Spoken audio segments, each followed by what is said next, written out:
Go ahead. You know Brian Barber? Yeah. Shot the movie Ottawa. Yeah. And my boy, rest his soul, Trip Rain, Okay. who I shot a movie with that went on to Netflix called Bleed. Okay. At the time, I was not in acting. Okay. I was doing the session work, but I was, like I said, creatively disrupted. Not chemically offline. You just but couldn't walk. Yeah. Can walk every day like something ain't right. So Trip, myself, and Brian Barber went to India for 10 days because Trip was thinking about doing the East-West. He wanted to scout over in India, and I could speak Punjabi and Hindi, so he was like, "Look, I'll pay for everything. You just translate and be our bro there because you are bro as it is." And he said, Brian. He didn't say Barber. Now Brian, before he shot Ottawa, he was touring with us vaccine. But he was very kind of reserved dude, and like you really didn't try to talk to him too much unless he. So he was just, but he always be like, "What up, bro? What up?" So we had good vibes, but we never really communicated. So we get to India, Trip and I, and we're in New Delhi, and he's like, "Yeah, my boy's flying in from South Africa, Brian." I was like, "Okay, whatever. It's your boy's my boy." And then we're standing at the airport. Here's this white dude, this tall Indian guy, and Trip's guy, and then I see this light-skinned brother walking. I'm just he coming through, and he looking at me like that looked like Raj. Yeah. So we're gonna cut to short.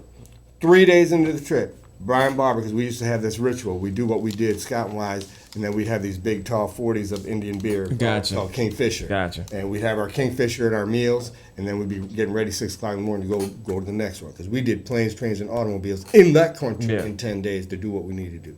And third day, and he's like, "Man, Raj, you got some swag, man. You ever think about acting?" Right. There you go. I came back and joined Dwayne's class that month. And then I got into it. Yeah. So your question was? That was it.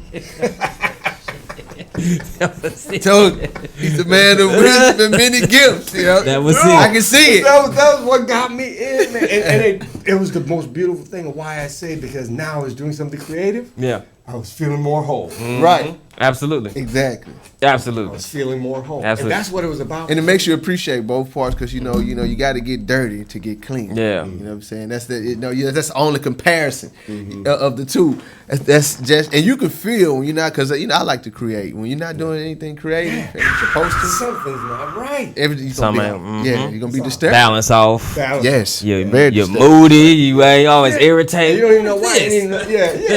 Right. But it was a blessing, man, because that's why till this day, from that point, this has been my creative outlet. I got you. Acting. Okay. So as far as like, what have been some of the biggest sets you've been on that you've actually enjoyed? It's always you be in a big project, you be like, man, I really don't like this. Okay, and you know what? The great thing about that is, 2 of my most favorite characters were independent films, but they were done on low budget SAG, so they weren't huge sets, but they were real. Yeah. And then the biggest sets I hit this year, bro. I mean, besides the NBC show, whatever, but that's a show. We're talking about features.